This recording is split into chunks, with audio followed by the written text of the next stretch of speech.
Hi, and welcome to the Transform Your Wellness podcast. I am Karin Hagberg, and I'm a health, wellness, and life coach who help people transform their wellness and life and help them create more balance, ultimate wellness, and a life they love. The Transform Your Wellness podcast is heartfelt conversations with incredible people who are contributing and following their passion and soul purpose. It's conversations with people who have not only transformed their own life, but also contribute to the world by helping others transform as well. So today I have the absolute privilege to have a heartfelt conversation with George Cotos. You must correct me if it's not right. No, that's fine. It's fine. Who I met on the beach at Southwest Rocks, and it is a town located on the north coast of New South Wales in Australia. And George asked me if he could take some photos of me on the beach, and we started chatting. And I really felt that George was a beautiful, awake and aware soul with lots of life experience and love for life. Mm-hmm. And George was born in Sydney of Greek parents, grew up as an active youth and was interested in activities in and on the water. And that inclination has been with him his whole life. He's been a rower, a sailor, and continued his passion for ocean swimming. He has worked for 30 years in the Federal Public Service, is educated in marine science, and has a passion for photography, of course. He gets great pleasure from sharing his knowledge and experience, and have spent much time giving talks, presentations, and field tutorials, but his family is his flame. He has a fascination with the natural world and find no day goes by without learning something new and amazing. So this podcast title is The Key to a Balanced Life. So welcome again, George. I'd like to start asking you about your childhood. Where did you grow up, and what was some of your highlights of your childhood? Well, look, I was born in Sydney of Greek parents, and when I was born, my father was away in New Guinea in the war, the Second World War. So I grew up in those war years with my dad only intermittently visiting, but my mum was living between my dad's family and her own family. She was moving from one family to the other while Dad was away. So I suppose from the very beginning, that sense of family, and as you know, with the Greeks, the extended family is an important part. And I don't think that ever leaves you, because those family connections have remained until today.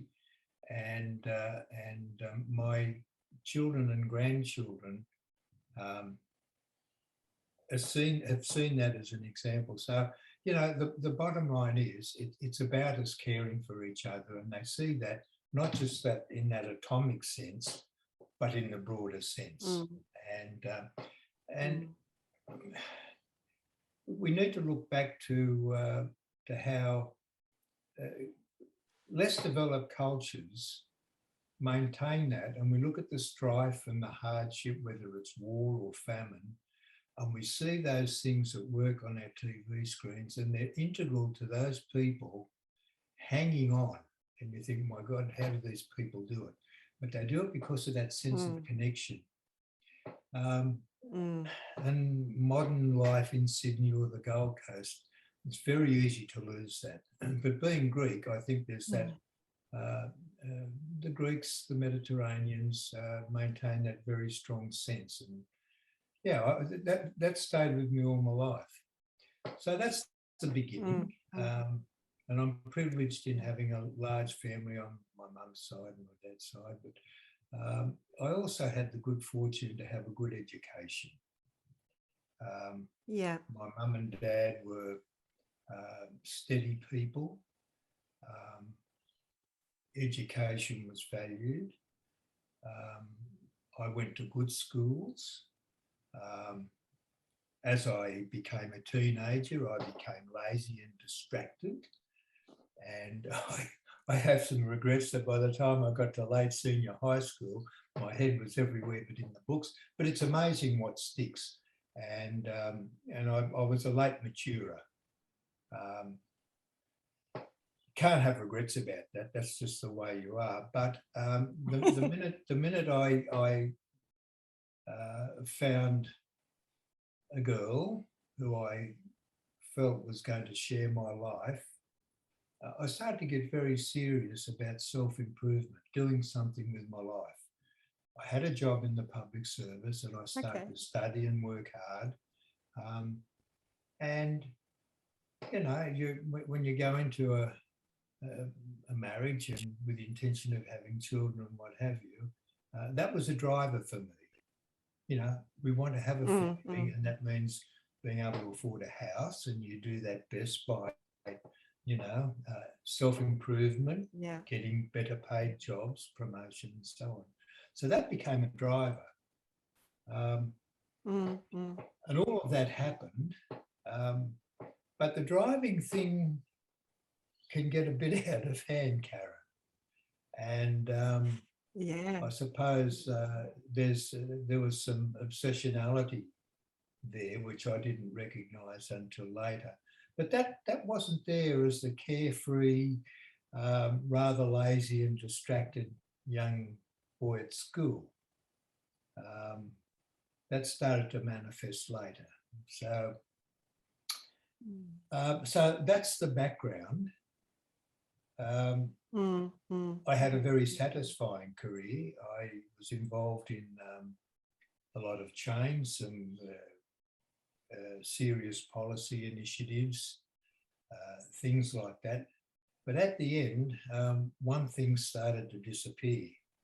And that gets to the heart of the sort of things we're talking about, and that's balance.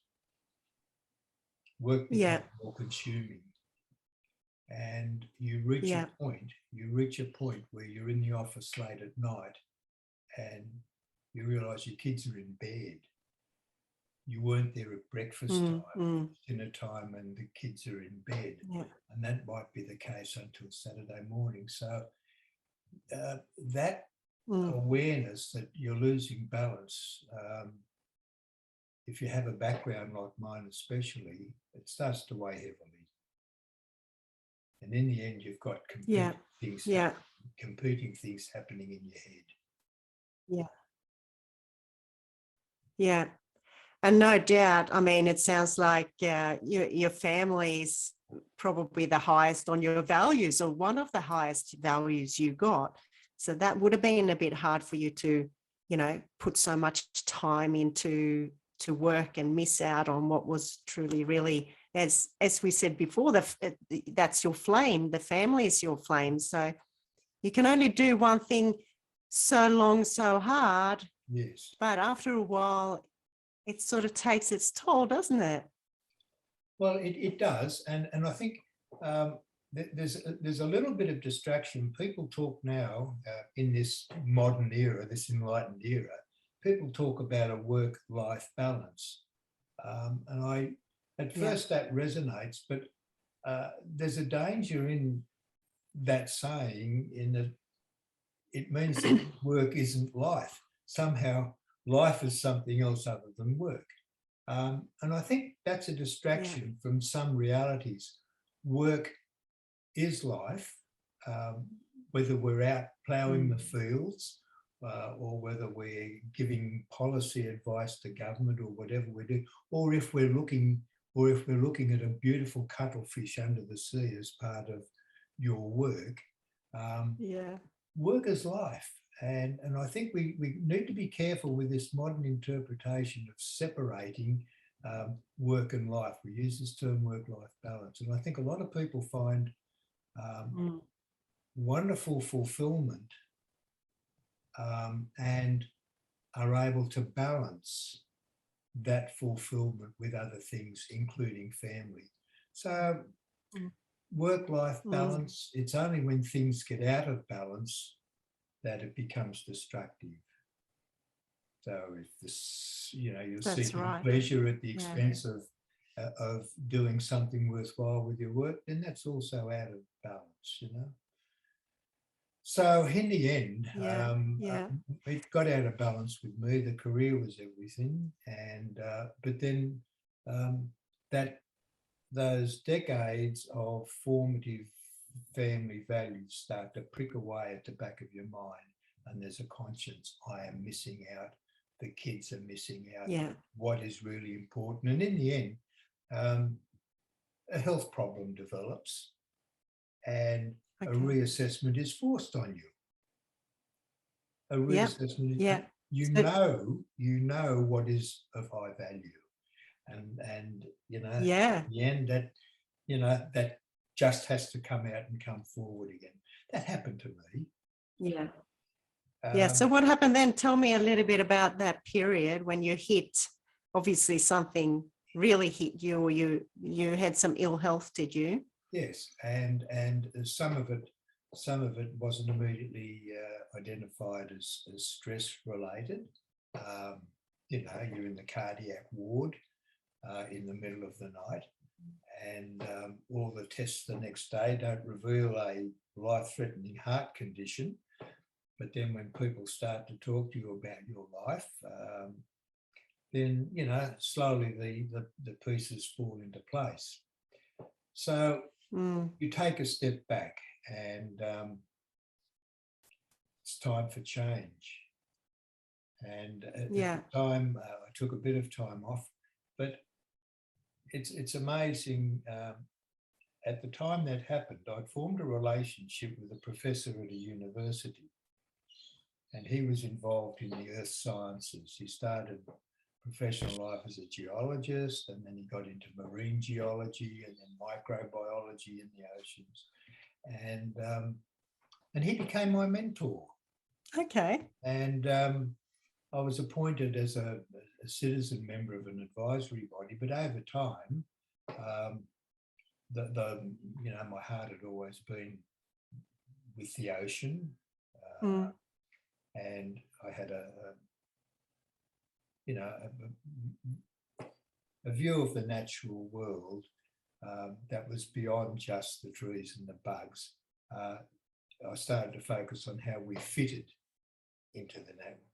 We're organisms. I mean, we have an arrogance about who and what we are in the scheme of things, but the reality is that we're part of the natural world. So all of that. So the good professor who died not all that long before my mum, and it's left a huge hole. Yeah. But he was my mentor. So I started to become educated by him and at the university, and educating myself. And before too long, we're doing meaningful work. And the passion for that, and of course that needs photography.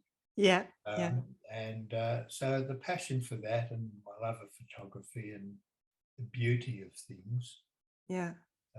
Just also, I found a new life, and it's just been the most wonderful, wonderful thing. So, George, how old were you when you had that transition, or that, you know, the ill health and then the transition? Mid-40s. Mid-40s. Mid-40s. And it was, you know, it was serious. And it was serious for the family because, you know, there was this uncertainty about, not uncertainty about me going or dying or anything like that, but, you know, uncertainty about what the future was. And so anyway, my mum, a day at a time. A day at a time.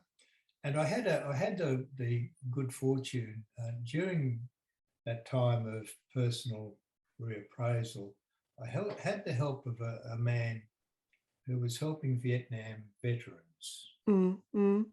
He was giving counsel to seriously traumatized Vietnam veterans, and we know the damage that happened to a lot of those people. It wasn't just the stress of, am I going to die, and all of that sort of thing. That in itself is bad enough, but a lot of them were traumatized because they didn't believe in the cause. And there were Mm. a lot of people who came back from Vietnam knowing that the cause wasn't just, and that ate away a lot of people also. Yeah. So he had this experience with all of these traumatized people, Mm. Mm. fear or moral doubt or whatever. Yeah. And he came into my life, and we spent a lot of time walking the beach, reconnecting with Yeah. the sky, the fresh air, the ocean, Mm. while he helped me refind a lot of life's values. Yeah. So that was probably the starting point. Those conversations that I had with that man, and they took place over some time. Mm. Mm. But he knew me well enough for those conversations to happen outside, as I say, at the sea, on the beach, among the trees or whatever. Mm. Mm. So that's there's also serendipity involved here. Yeah. I was going to say first, though, I mean, how important was it for you to have that mentor coming into your life?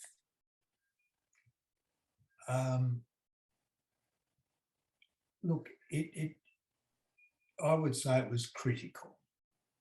It was critical. I'd already volunteered to be involved as a citizen on an advisory body, but Mm. this man was a man of great passion, Mm. and in that he was a big picture scientist. One of the limiting things with some science is that we admire specialty where that ever sharpening focus. But we need people who take a step back from that and appreciate the interrelationships, the bigger picture. And Yeah. my colleague, my mentor, was one of those people.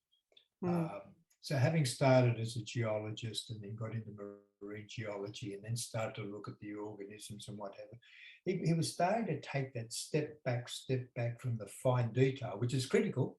I'm not selling that short. But the interrelationships are also critical. And that's the way I work now. And it's what I look for in the work that I do, the interrelationships.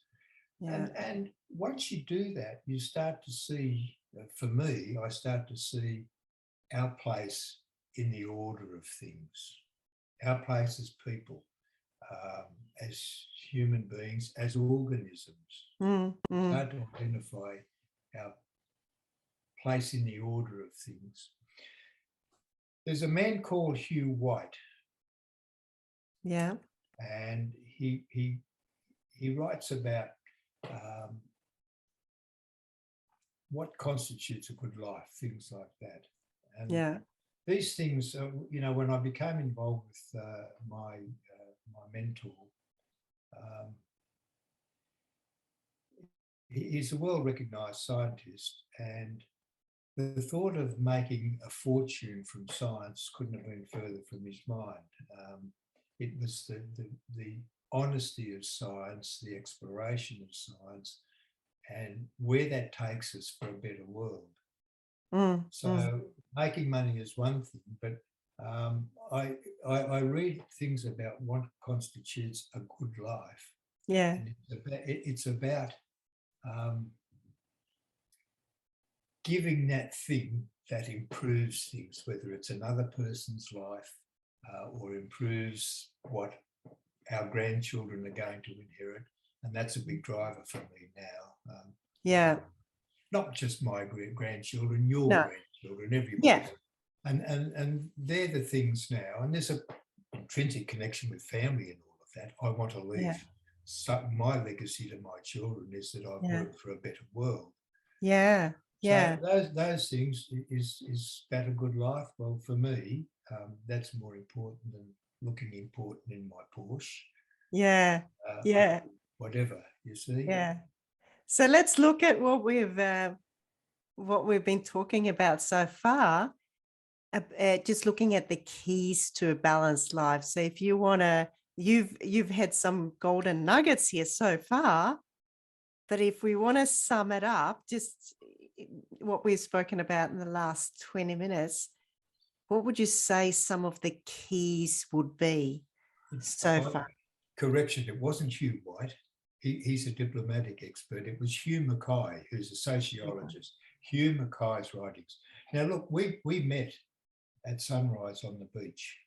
Yes. And it was a beautiful sunrise, as they all are, but this particular morning it was balmy. Yeah.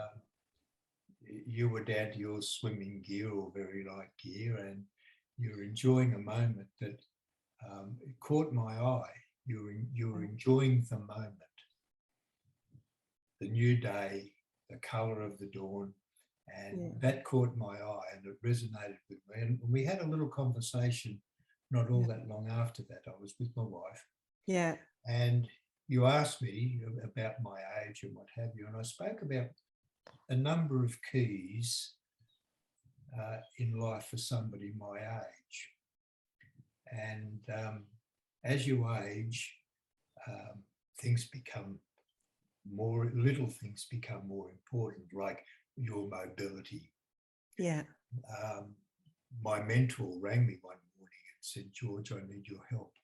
What's the matter? I've got out of bed and I've tripped and I can't get up off the floor. Yeah. And alarm bells rang in my head. My goodness, I don't want that to happen to me. So do I need just to be lifting weights and swimming? Yeah. No, Yeah. I need to be doing things that, so look, so there were 5 things, I think, or thereabouts that I spoke to you about. One of them is diet. Balance in diet, a healthy, balanced diet. Yeah. Does that mean we should be punished? I remember in my mum's nursing home, one of the family members spoke in outrage that when the people in the dining room asked for a second serving of dessert, she said, no, they should, we've got to be careful of their diet. And these are people in their 80s and 90s. Come on. We're not punishing people. But we come back to that word balance. So I believe that a balanced diet is critical to leading not only a good, healthy life, but the older we get, the more important that becomes. So yes, a glass of red wine at night, but not a half a bottle or a bottle at night. You see? Plenty of fresh vegetables, nutritious food, but hey, dinner with the family on Sunday night, of course there's going to be rich Greek desserts and what have you. Of course. But the second thing that's critical in our lives as we're herd animals, we're tribal, we're all of these things, and we need social intercourse. We need that sense of connection. We need that sense of belonging. Now, family satisfies that, but in my view, it's healthy to also be connected outside of that. It's an old saying that's bashed around a lot and that came to the fore with COVID. It takes a village to raise its child, and that only happens through connection. You can't you can't have a village raising a child, and I believe in that saying. That's all about that connection beyond the family, beyond that atomic family, mum, dad, and the 2 kids. And the older we get, the more important I believe it is to maintain that connection. So join. I belong to the Historical Society. I give talks. I belong to a swimming group. That's not everybody's cup of tea, but I think doing something that maintains that link out there with the community or society. So the importance of social intercourse, meeting people, having an exchange of ideas, it's all part of maintaining your mental agility as well as that feeling of worth that you belong to something. Yeah. Yeah. So that's number two. Yeah. Yeah. Number three, Karen, Yeah. why was I on the beach that morning? Well, that was my morning walk. Yeah. And I believe exercise, for whatever purpose, is critical to our lives from birth to death. But the Yeah. older you get, I think the more important exercise becomes, but in a different way.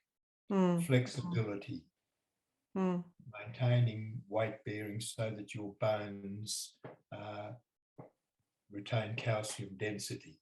Yeah.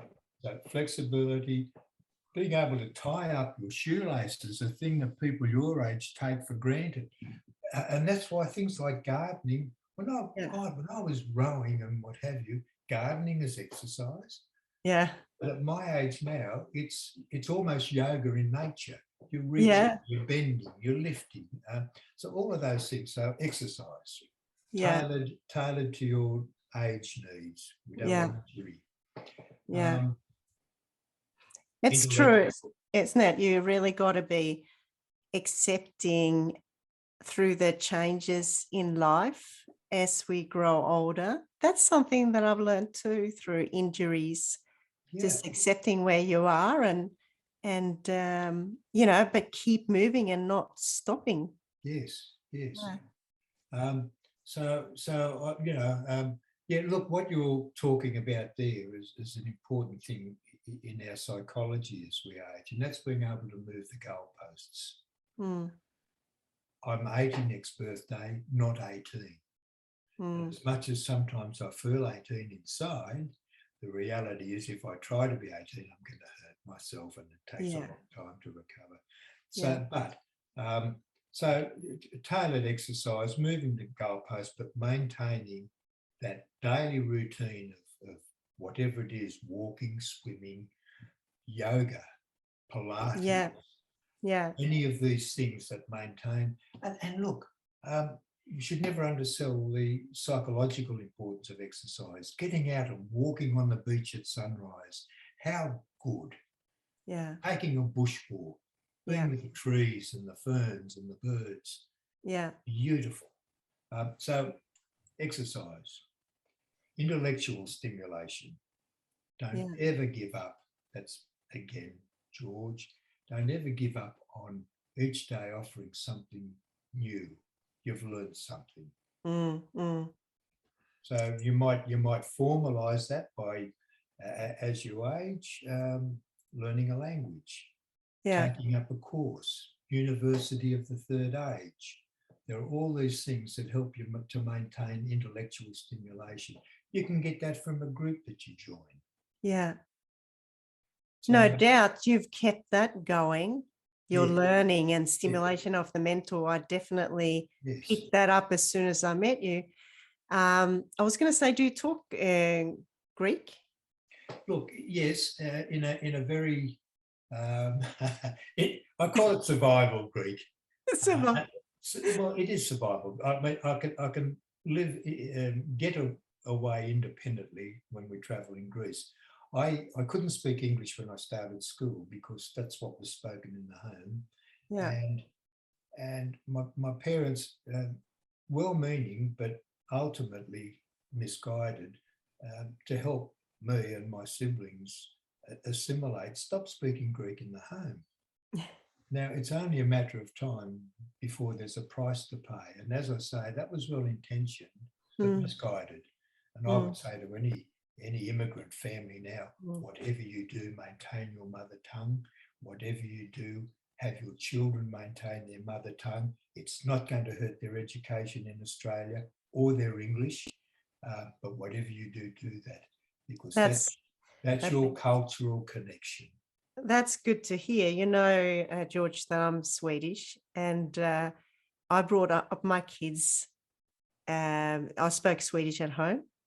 So they got a good base and they still understand them. Actually, my son at the moment has just arrived in Stockholm to visit family.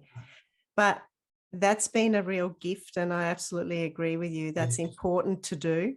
And I think also As I get a bit older, it's more important to have that connection too, because that ultimately is I lived half my life, or half my life I've lived in Australia now, but half my life I lived in Sweden.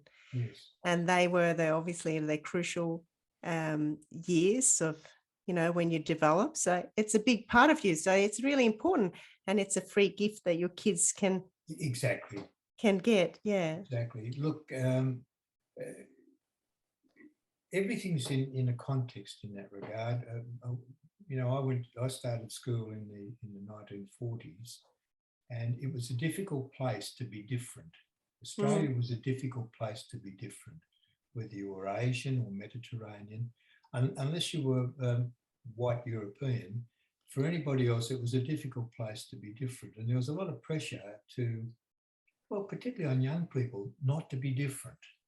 Why was that, do you think? Were they kind of, It's racial. yeah, so it was racial. I mean, because I wasn't brought up, at that time, so I don't know how that was, but I absolutely agree with you. Being Swedish is probably easier in Australia than being Southern European.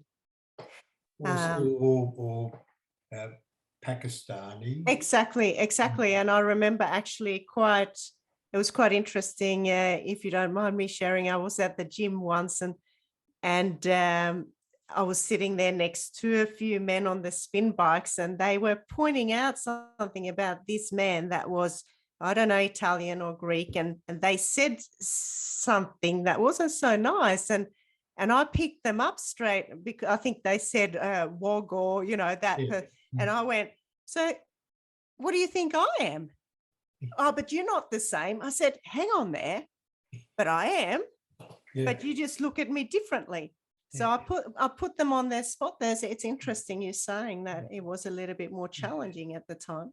And all that's happened over time really is the targets have been moved. So as Yeah. each new wave Mm. comes, look, it's a complex situation, but it really it in some respects it's fear of the other. Yeah. It's fear of the Yeah. other, and when you're young, um, being accepted, and it's not. This is not just about race either. Mm. You can't be the kid who doesn't have the fashion backpack. You Yeah. can't be the kid that doesn't have the designer sneakers. We all need to be part of, and Yeah. not different. So, but the race thing, I've been very open all my adult life about the problems that this country hasn't come to grips with, and until it does, Mm. we've got serious problems that still need to be addressed. And we see Mm. it now with the embracing of the Uluru Statement from the Heart, things like that, where there is Yeah. some recognition that there's been an overwhelming by white Europeans. Mm. It's not just Mm. the Aborigines, but it's anyway. Yeah. These are important issues, and they come back to just who we are. Yeah. And I come back to my view of things, that we're all part of the whole. Mm. Mm. And whether you want to look at the Milky Way at night, I have a ritual before I go to bed every night. I go out and I look at the stars. Yeah. And I write to my grandchildren about some of the things that I see. I send them an Oh. SMS at 4:30 in the morning. Oh my goodness, there are 6 planets. Like this was the other day. I Oh, went up in the wow. morning and I thought, there's Mercury, there's Venus, there's Jupiter, there's Mars, there's Saturn. And I send my kids anyway, when I was a kid, I'd go out and admire the night sky after dinner at night, and there wasn't the light pollution, but I still have that routine. Before we go to bed at night, I always go outside and have a look, and it's readjusting. We're part of that. Yeah. We're part of that before we're born, Mm. through Mm. eons of time. We remain part of it when we die. So whether you Mm. believe that our soul goes to heaven, or Mm. whether we're cremated, or whether we're buried and the worms have a go at us, or we're deposited at sea, we're made up of matter that is eternal. Yeah. We're made up of atoms and molecules. So there is our endurance, and we're all, when you look out at the Milky Way, that's us. How beautiful. That is us. And when we die, all that changes is our consciousness of that. The matter that we're made up of is still the same carbon atoms, the same molecules of water or whatever. And it helps remove our arrogance of being in control, that human arrogance. And the sky helps do that for me, keeps me balanced in that respect. I am not all powerful. We are not all powerful. But something happened to me a long time ago, and I actually happened to look into the eye of a whale. Oh, wow. Deep eye contact with a whale. Yeah. Very humbling.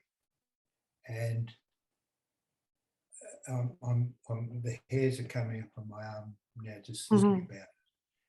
And there was this deep, endless wisdom behind that eye. And I couldn't interpret it. I just knew it was there. Yeah. And if I ever got the chance to look into the eye of a mother elephant, the same thing would be there, that deep, deep knowledge and wisdom. They can't articulate it. They can't pontificate the way I am now, but it's there. Yeah. It's extremely arrogant to say, we're above all that. Yeah, I know. Yeah, absolutely. In the eye of that whale, she knew where she had to go from Antarctica to wherever. Yeah. She knew the route within half a kilometre either side. She knew what she had to do when she got there. She knew it all. No mother, no university to teach her. I work in estuaries day in and day out, and there are little birds that fit in the palm of your hand. They come to us here from Siberia and Alaska, like that. They know the way. They come to that precise spot every year. Yeah. They know the way. They know where to stop. Yeah. They know the flyway. So I'm mentioning this because it comes back to that sense of balance, and it's too easy for us to be arrogant. Yeah. And you also said who we are. Yeah. So you also said one of the keys was to have a routine. And one of the keys is understanding that we're all connected, you know. And as you say, I mean, that's such a beautiful thing, but I think we've lost a little bit of that, understanding that if we do damage to, something on Earth or animals or Mother Earth, well, it's going to have a greater impact on us all. Yes. Yeah. Yeah. Well, and some of our chickens are coming home to roost. Look, I believe in science, and I believe with clear heads and good work. Look, pardon me, we can do better. We can make a lot of things better. There's a lot we can't undo. But I'm a science optimist. We just need to be able to overpower with science and good intentions, selfishness, greed, avarice, all of those things. We need to be able to overpower that with good science coupled with good intention. Yeah. Everybody has grandchildren, whether you're poor or whether you're living in a Vaucluse mansion. We've all got grandchildren. And what you do now may or may not resonate on what your grandchildren inherit. And by that, I don't mean a wealthy estate. It's other things that are becoming more and more important. So absolutely. And I think too, like, you're talking about education, and that's obviously very important to learn, but that wisdom that comes from experience and wisdom that, you know, animals and other beings have, that we can't underestimate. I No. mean, it's something that comes from, you know, a mix of learning and experiencing things, you know, learnings of life and learnings of material and study and all that, but most of all through our own, you know, experiences. And yeah, I feel that when, I mean, not necessarily, we can't look at it from an age point of view, because I don't not at think all. I meet a lot of older people that I feel are not as wise. And then you have younger people that have got like wisdom as anything, like really, like I find that really fascinating. Do you? Look, a lot of young people get it. They Yeah. really do. And I've been involved with one of the community service organisations I belong to, has a Youth of the Year competition, and it's about leadership development and what have you. Yeah. The kids that come through there give me great optimism about the future, because those kids collectively, those kids get it. Yeah. And I look around the table at a lot of the older people in the audience who will never get it, but these kids coming through do get it. So you're right. Yeah. However, it's up to us as we go through to nurture those values which take us to a better place. The fact that we're all basically the same, our needs are the same. We all have children that we love and want a good world for. We all have the potential to hit hard times and will someday be hungry or need a roof. So we have a responsibility to nurture those values in our children and grandchildren that recognise those things. We're comfortable, but we're not an island. We're not removed from all of that. Yeah. So that's another form of education. Yeah. Yeah. This nurturing of values.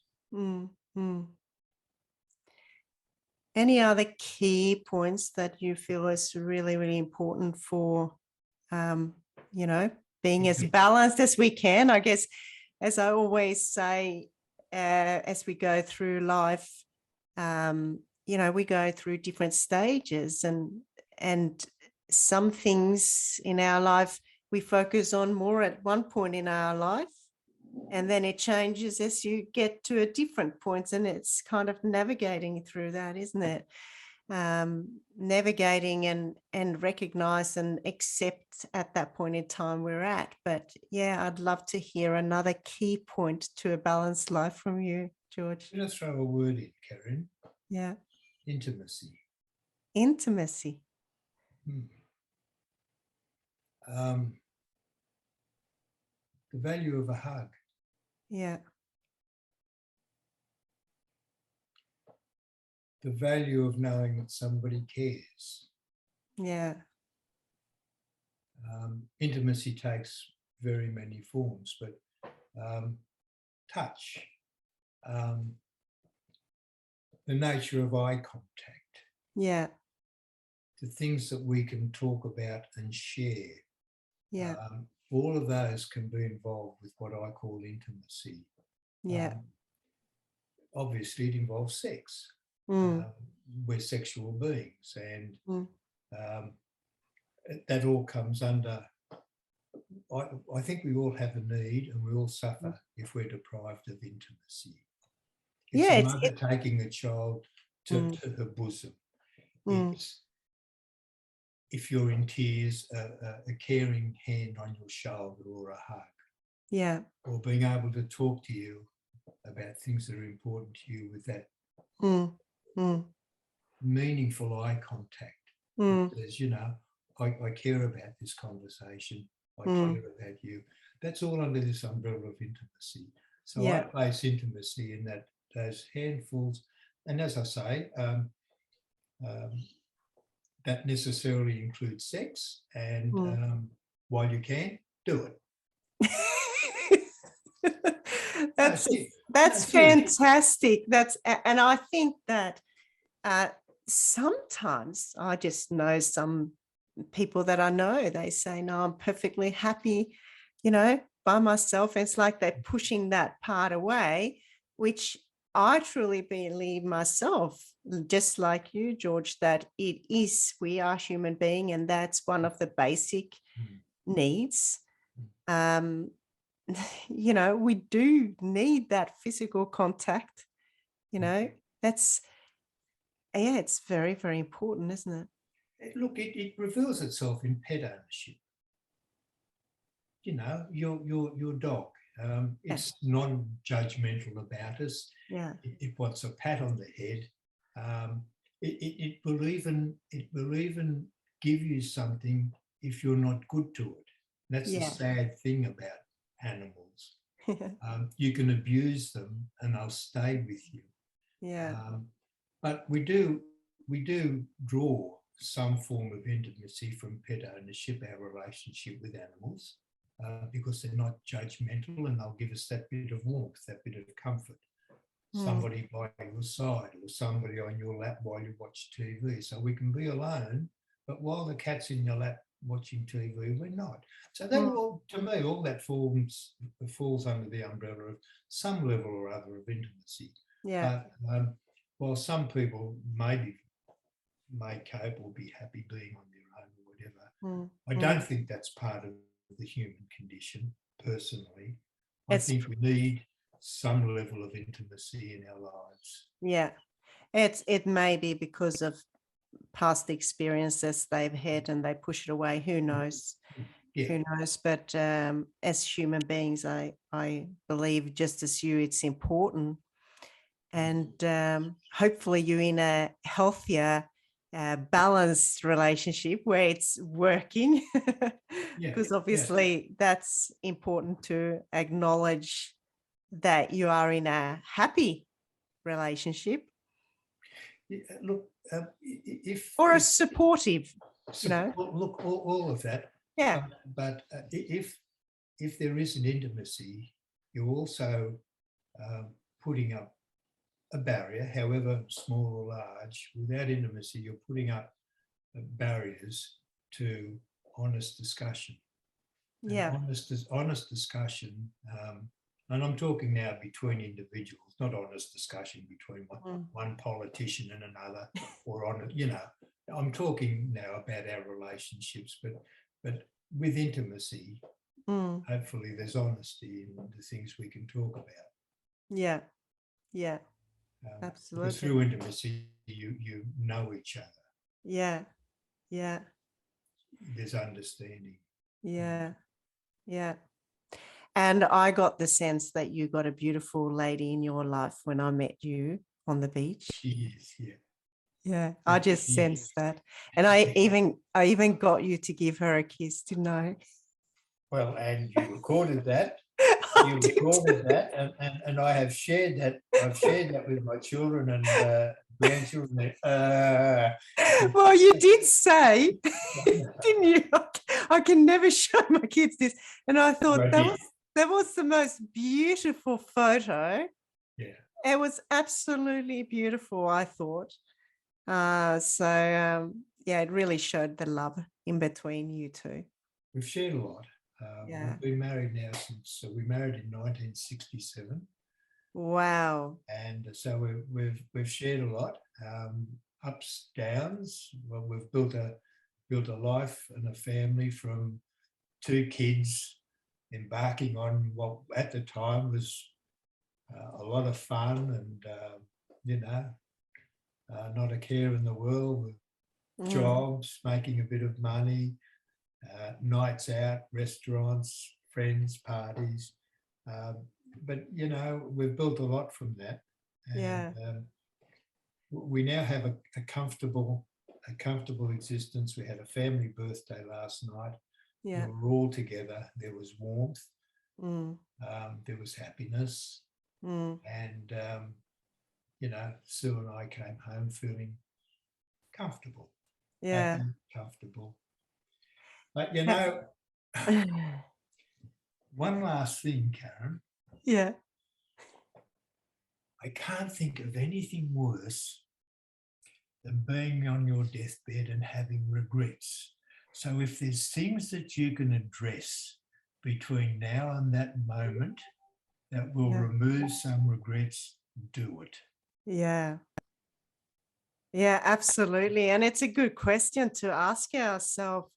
I often ask myself that, like, what do I want to kind of think and see my life having been when I'm taking my last breaths, looking Yeah, back and really thinking that, I had a really interesting life, I really did what I loved doing and I gave and I was there for my kids, whatever those values are. yeah, And yeah, reflecting on that can be really powerful, can't it?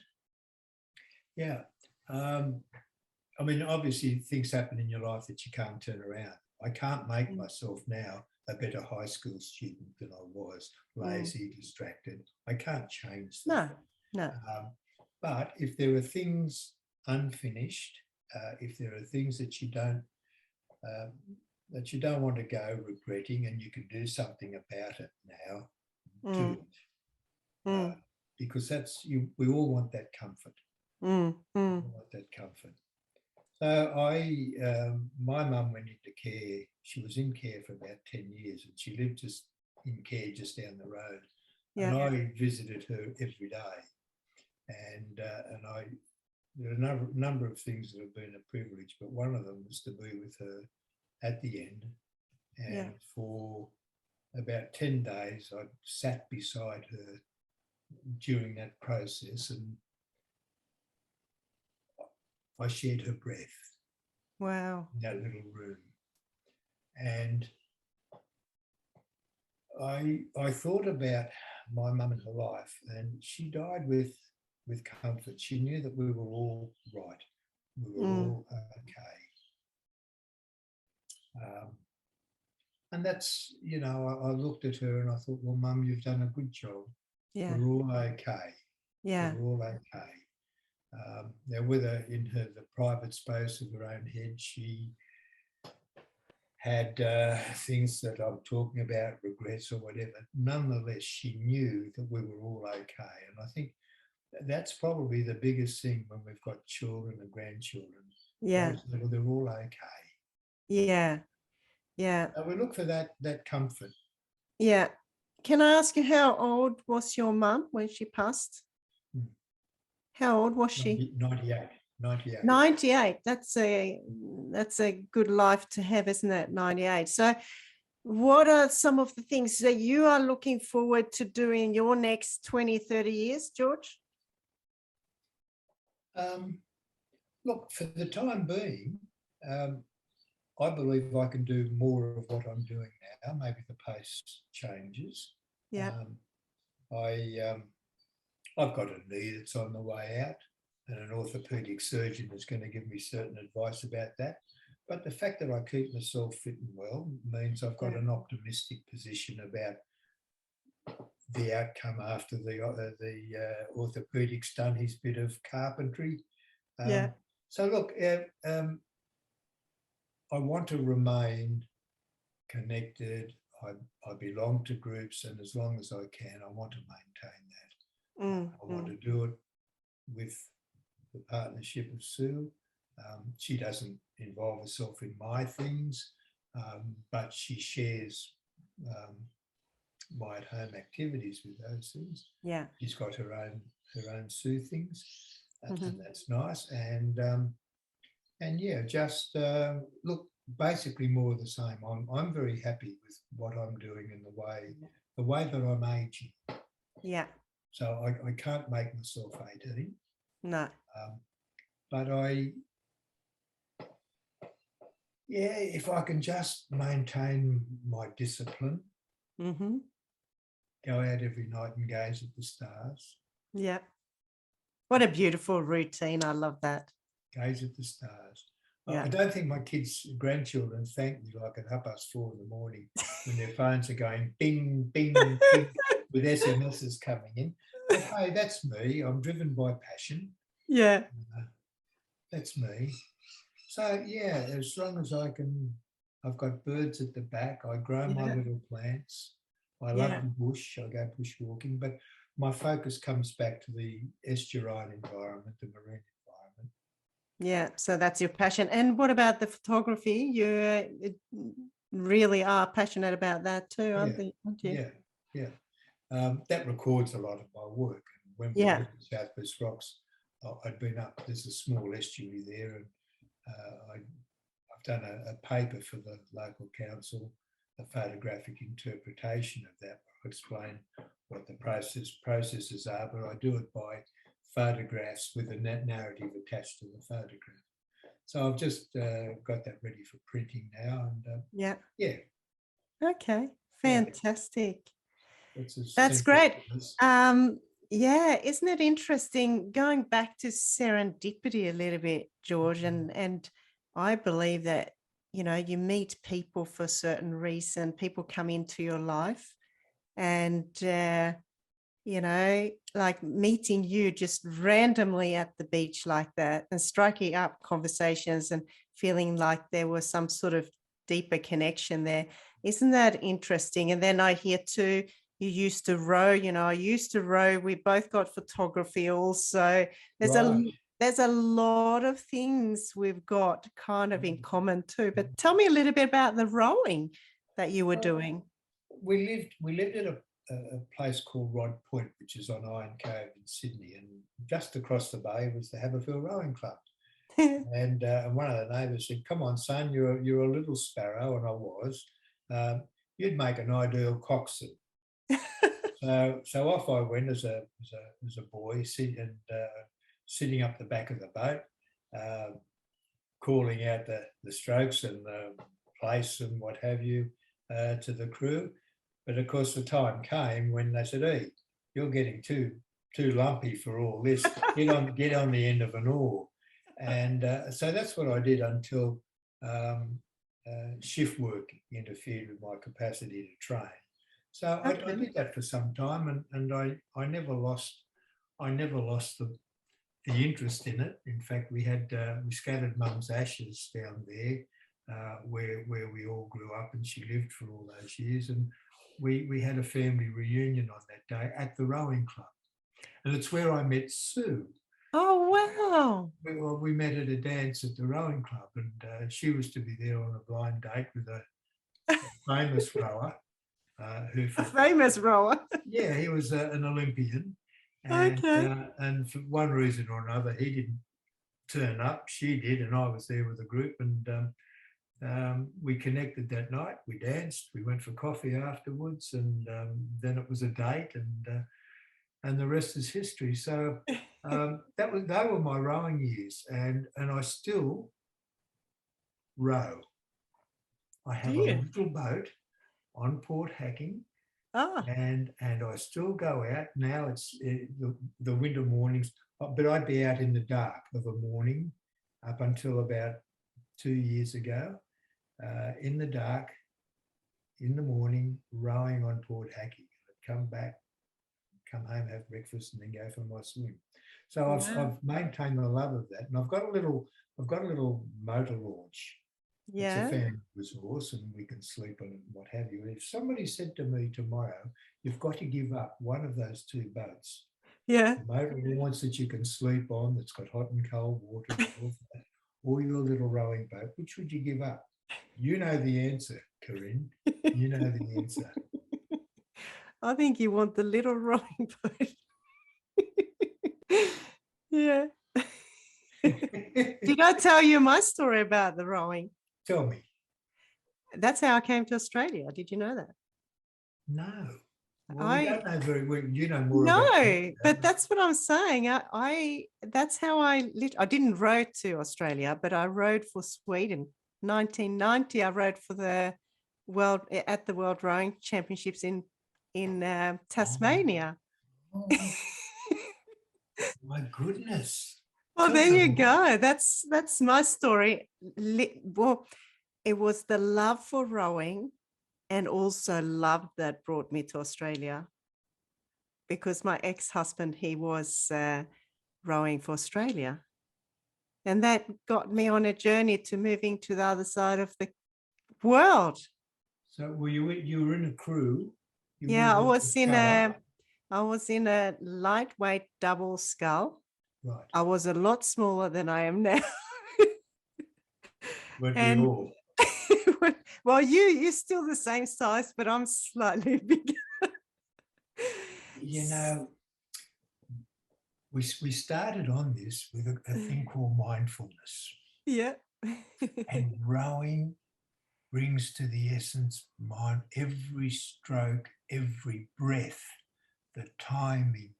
Yeah. If there's anything that imbues mindfulness, it's especially when you're rowing with another person or a crew, Yeah. it's that you have to be in that split second moment, Yeah. nowhere else. And you understand what I'm saying. Absolutely. I mean, rowing to me has been more about being a mindfulness practice than the competition sides. I mean, it's all those training sessions in nature, and I mean, such beautiful spots I've been. I traveled in spring down to Austria on the lakes where you got the mountains with the snow on there, experiences where in the late autumn in Sweden when I rode, and you can hear the water starting to freeze and you can hear a little bit of crackling. I mean, Oh just my goodness. it's just, to me now, what I've done, I've gone from rowing, then I decided a few years ago I need that connection. So I actually learned how to surf ski, George. So I've got a surf ski and I love being out on the ocean, and that was an alternative for me. So Yes. and what I wanted to say too, because you tapped into it a little bit before, for me, sport and being out in nature like that, it's actually, I call it, it's been a lifesaver for me when I've gone through really challenging periods like divorce and, really, really challenging periods. If I didn't have my mindfulness or my sport, I don't honestly know how I would have gotten through those times. So that is a really, really important thing to me. And it sounds like that's helped you too. Very much. Mm. Very much. And the pursuits have you in the elements, in the natural Yeah. elements. Look, I think there's a beautiful thing in rowing. And as I said, every breath Yeah. is part of a rhythm. Yeah. The hitting of the blade in the water, it's all part of a rhythm. And you can't be anywhere else. No, The minute you're anywhere else, it all falls apart.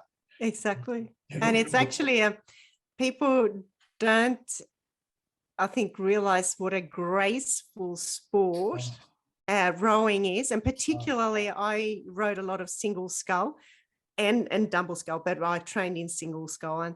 And there, it's like, it's all about timing, being graceful, knowing exactly when to add the pressure, how to keep the speed, to keep the boat moving quickly without disturbance. And it's graceful. Yeah, it is. It's beautiful. My biggest thrill came in an 8 in the 8. Yeah. Yeah. And I was still small, so I was in the bow seat. Yeah. But just the collective power coming through coordination, and those 8 breaths going in and going out, those 8 bodies. To me, that was just. Yeah, it's incredible. Yeah, It's it is. incredible when you got that timing and it's just incredible. Yeah. And unless everyone is in that moment, it all falls apart very quickly and very badly, as you know. Exactly. Well, there's been a lot of really amazing key points to keep a balanced life, George, and having the perspective from someone that is just a little bit older than myself is is really valuable to me, because I do think that there's a lot of wisdom there. Thank There's a you. lot more reflection, and I think it's important for younger people to really listen and take it in, because life goes really quick, doesn't it? Really quick, do you say? Well, that rustling you can hear in the background of the pages of the calendar flicking over, boom, boom, boom. That's how it seems. Look, it does go quickly, but it's still all about quality. It's the Yeah, quality, and a lot of that's in our own hands. To yeah, just take the time and make sure that whatever we're doing, that there's quality. But there's got to be, yeah. for me, some wider. Mm. So before we finish up, George, is there anything else that you find really, really important that you would love to share with the listeners and the people who are watching?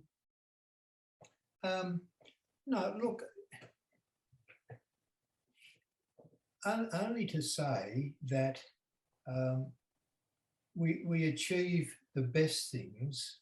We achieve the best things by seeing the other as one of us. And I think if we do that, then a lot of the things that create unhappiness, create division, to see the other as one of us, I think that's critical to our joint existence here. I would add that we also see ourselves as part of the natural world and not something bigger, greater. We're just another thing. And I go back to looking in the eye of that whale, and that was so humbling, and I could no way do that and think that I'm better than you, I'm something greater. Just recognition of that we're part of something bigger, and that includes embracing the other. Yeah, absolutely. Yeah, that I see the light in you. That is it, the light in me as well. Yes. Yeah. So that's beautiful. I think that's really, really, really important point. I that was the most important point for me, to remember that. It's been a great pleasure having conversations. I could be talking with you for a long time, George. We'll have to continue having heartfelt conversations another time.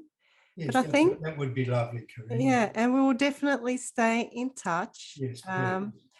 And would love to hear if the listeners or the watchers have got any questions or comments. Of course, this podcast will be on the Transform Your Wellness podcast.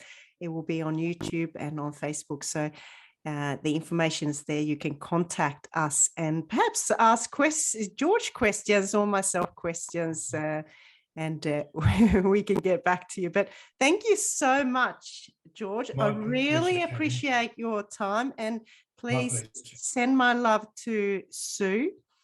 And I will talk to you soon again. Okay, we'll be in touch. Thank you very, very much. It's been a pleasure. Thank you so much. Bye, George. Bye.